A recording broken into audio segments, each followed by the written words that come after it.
Jemaat yang dikasihi Tuhan, selamat hari Minggu. Semoga kita semua dalam keadaan yang baik.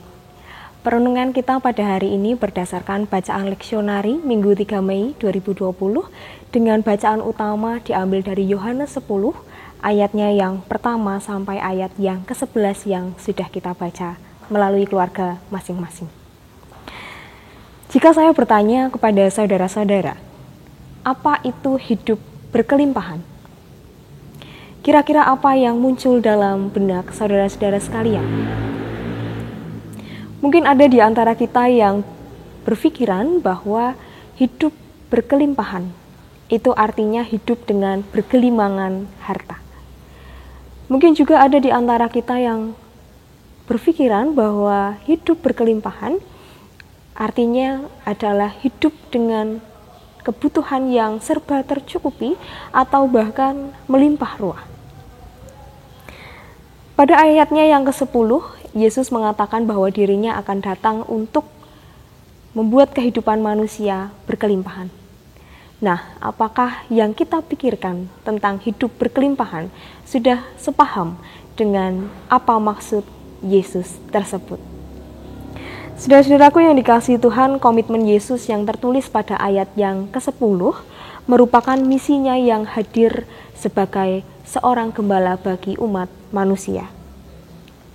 Istilah Tuhan adalah gembala yang baik tentu sudah tidak asing di telinga kita. Bagi saudara-saudara yang pernah hidup di pedesaan, tentu akan dengan sangat mudah mendapatkan gambaran tentang bagaimana sosok gembala itu sebenarnya. Pada masyarakat zaman dahulu, ketika Yesus dan para murid masih bersama-sama, gembala adalah sosok yang status sosialnya rendah. Mereka adalah orang-orang yang dianggap tidak penting dan dipandang dengan sebelah mata. Tetapi apabila kita menilik kehidupan gembala yang baik, maka sesungguhnya mereka adalah orang-orang yang memberikan kehidupannya secara penuh bagi domba-domba gembalaannya. Mereka harus meninggalkan keluarga dalam beberapa waktu. Mereka harus menghalau musuh-musuh yang siap menerkam para domba di padang rumput. Dan bahkan juga mereka harus siap dengan segala resiko yang mereka harus hadapi selama mereka mengusahakan para domba-dombanya. Jika kita telah mengetahui apa pekerjaan sesungguhnya dari seorang gembala yang baik, apakah kita masih dapat menganggap remeh pekerjaan seorang gembala? Tuhan adalah gembala yang baik, juga dipujikan oleh pemazmur dalam Mazmur 23 yang menjadi bagian dari bacaan leksionari kita hari ini. Pengalaman perjumpaan pribadi dengan Allah akhirnya meneguhkan hati sang pemazmur dengan berseru, "Takkan kekurangan aku." Dari seruan ini kita mengetahui bahwa sang pemazmur berarti meletakkan kehidupannya di masa kini dan masa yang akan datang kepada tangan yang ia anggap tepat, yaitu Allah, sang gembalanya yang baik. Pemazmur merasa cukup apabila dalam kehidupannya bersama-sama dengan sang gembala. Karena ia tahu bahwa sang gembala akan menggendongnya. Sang gembala akan menuntun jalannya. Sang gembala akan membukakan jalan-jalan bagi kehidupannya. Jika sang gembala sudah memelihara domba-dombanya, termasuk kita, beranikah kita meneladan sang pemazmur dengan mengatakan, "Takkan kekurangan aku," meskipun saat ini kita harus hidup dalam penderitaan?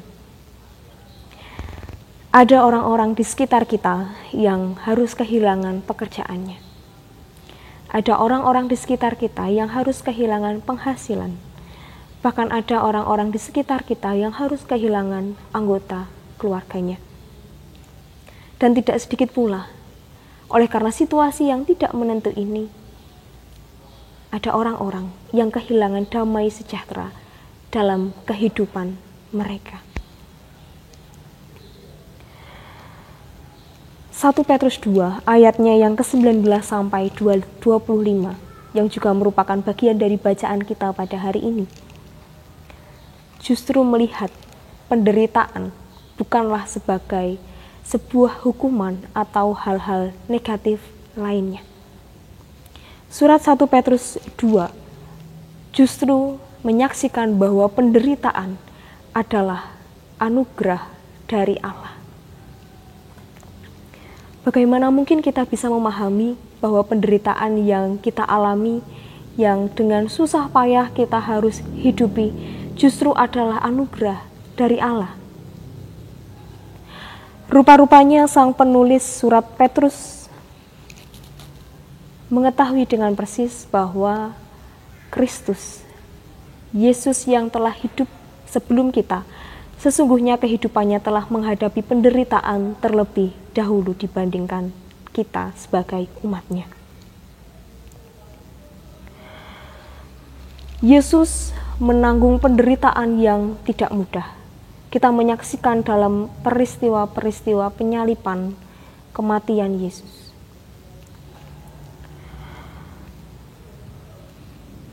Surat yang ditujukan kepada jemaat Kristen di Asia Kecil ini sesungguhnya hendak mengingatkan kita bahwa sebagai orang-orang yang mengikuti Yesus, maka penderitaan adalah bagian dari kehidupan kita.